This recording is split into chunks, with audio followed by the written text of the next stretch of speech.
Are you an academic getting negative comments on articles you've submitted to peer-reviewed journals? That's the question I'll be tackling today in The Right Question.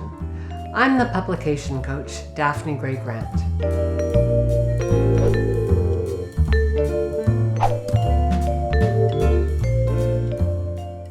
Here's a question from Isabella Garcia, an academic based in Houston, Texas. Here's what she's written by email. I need to submit articles to peer-reviewed journals, and I find the process deeply traumatic. Some of the comments I receive are just flat out rude. Others are stupid or ill-advised. And here's my biggest frustration. Some of the suggestions from different reviewers contradict each other. I don't know what to do. I have to participate in this crazy process because my university requires me to have articles published in peer-reviewed journals. Help! Thanks for the question, Isabella. For viewers who aren't academics, peer-reviewed journals operate quite differently from the types of magazines you might buy from a newsstand. Of course they have editors, but these editors also send the piece to several experts in the field before deciding whether or not to publish. The idea is to help ensure the article's quality. These experts are your peers, hence the title peer-reviewed. But of course there are downsides to this system. The peer reviewers don't generally have any training at editing. As a result, some of their suggestions will be totally wrong-headed.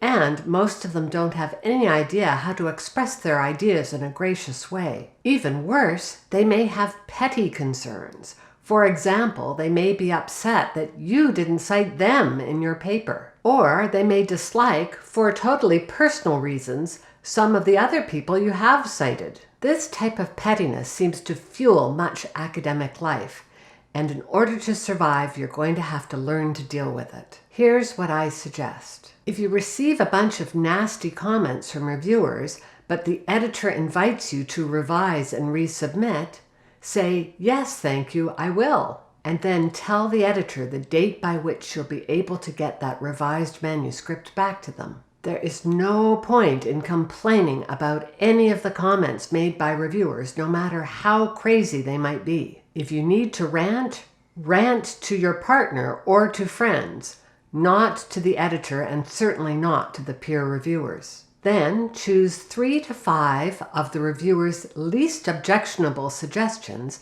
and follow them completely. Make these changes as obvious as you can, for example, by including the new citations the reviewer has suggested, or adding an additional table, or doing else whatever you can to make the changes obvious to someone who's just scanning the article. Or, more realistically, scanning to see if you've made their changes. Feel free to ignore any suggestions that are crazy or inappropriate, but here's the important point. Be quiet about this.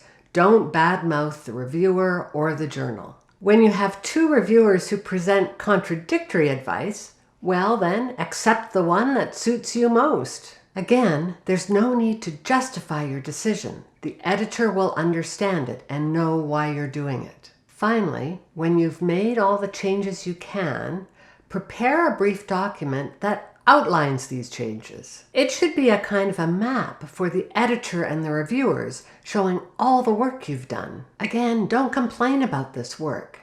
Thank the editor for the opportunity and the reviewer for the review. To be fair, the job of being a peer reviewer is tough and time-consuming. I'm including a link below from the Wiley Publishing Company showing all the steps a peer reviewer is expected to take. I know this system seems crazy, Isabella, and in many ways it is. But until you're a well-established academic yourself, you'll have no ability to change it from the outside. Instead, figure out how to work within the system so that you can collect all the publishing credits you need. Finally, let me wrap up with a quote from the academic and memoirist Tara Westover. "Academic writing is such a different way of writing." Isabella, don't use words such as good and bad to describe your own writing for peer-reviewed journals. There is only one standard. Will your piece be accepted? Do whatever it takes to get accepted. The process will get easier with time. And once you become an academic superstar, then you can start working to change the system from within.